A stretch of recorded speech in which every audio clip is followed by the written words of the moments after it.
This story was posted on Reddit in a group about paranormal activity. I was an infantryman during the U.S. invasion of Iraq in 2003. We entered Baghdad and took over an airfield north of the city. We then headed north on Highway 1. Most of my unit stayed in Tikrit, which is Saddam Hussein's hometown, but my company, along with the 66th Armored Regiment, continued north to a huge enemy ammunition dump near Baiji. We started in the area and then soon moved to the nearby K2 Airfield and established a more permanent post there. At K2 Airfield, near the end of the runway, there was an abandoned residential area. It had been housing for the Iraqi Air Force who ran the base, but they had left before we arrived. The strange thing was that it seemed to have been abandoned long before our invasion. We looked around it.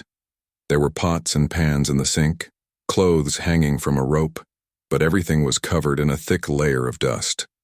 The looters were certainly there, they were everywhere at the time, but they had taken almost nothing from there. My unit moved to the end of the airfield, to some bombed-out warehouses, and the other company moved to the biggest houses in an abandoned residential area. We began to call Ghost Town, but they left there after about a week. I asked one of the very tired-looking military men why they fled from there, since we were all jealous that they were living in real houses, albeit abandoned and dilapidated, and not in bombed-out warehouses like we were, and I was curious to know the reason for their quick move. He said they couldn't sleep there because the apartment doors were opening and closing all night, and they also heard footsteps running back and forth in the hallways. And then finally they started seeing children's faces looking at them through the windows. The U.S. Army doesn't believe in ghosts, of course, but you do realize that in order to get their command to move their entire company out of the ghost town, some very tangible events must have occurred that affected their combat readiness.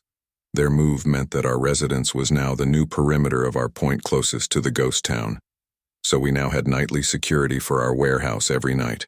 We each had an hour shift, and duty lasted all night. We had thermal imaging scopes and night vision devices, and we would sit and survey the desert looking for enemy activity. During our shifts, we all heard sounds like kids laughing and playing somewhere all night. There seemed to be a playground in the ghost town, but we checked it with our thermal imagers and it was always empty.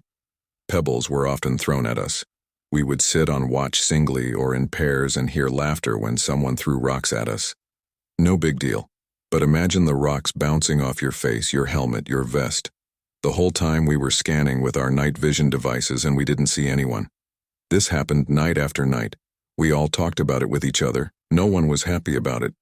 But gradually we got used to this state of affairs. In 2004 our command changed, and upon learning of this strange situation, our new commander began to reassure us, there is no supernatural activity in this ghost town, only enemy activity. This was partly true, because from this direction we were attacked several times by sniper fire and handheld anti-tank grenade launcher. So he decided to organize a night patrol and ambush us in the ghost town every night. We were already busy, searching for weapons of mass destruction during the day and raiding Saddam's Baathists at night. We had 18 36-hour patrols, convoy security, more patrols, show of force, ambushes, lots of work. And now there's this. So we started patrolling. My squad made a new patrol several times, and as I walked through the ghost town, it always seemed too dark. An old British fort with firing ports and towers had been preserved here since colonial times. The sidewalks and fairly decent houses were empty. While on patrol, we could still hear children playing somewhere, but those sounds seemed as faint and muffled here as when we were guarding the perimeter. We clambered up on the roof, ambushed them, and just listened. The howling of the wind, children's voices, and more.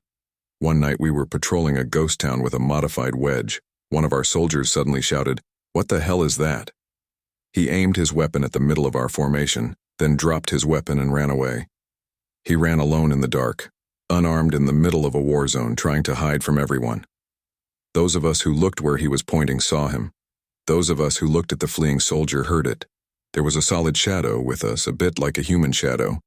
Shadow was tall, with very long arms, thin legs, and a very narrow torso. He whirled his head back and forth as if surprised to be found. He bent over and jumped. He squatted on the nearest mesh fence, still facing us, and turned his head to look at us. Then his eyes flashed red rapidly, and then he jumped off the fence and disappeared into the night. We caught up with the escaped soldier. Our troop went into a frenzy. He was scolded a bit as he completely lost his temper, screamed and cried. This soldier was once a brave soldier. I personally saw him shoot the enemy at close range. We had all been through a lot and were confident and competent. And what we saw that night was not the worst we had experienced in this war, but the common enemy was clear to all of us, and this creature was not. It was by far the most disturbing thing I had ever seen, for it seemed intent on keeping up with us. From the moment it was our turn to patrol the ghost town, our squad leader led us to the outskirts, and we just sat in ambush. I'm sure we all appreciate that to this day.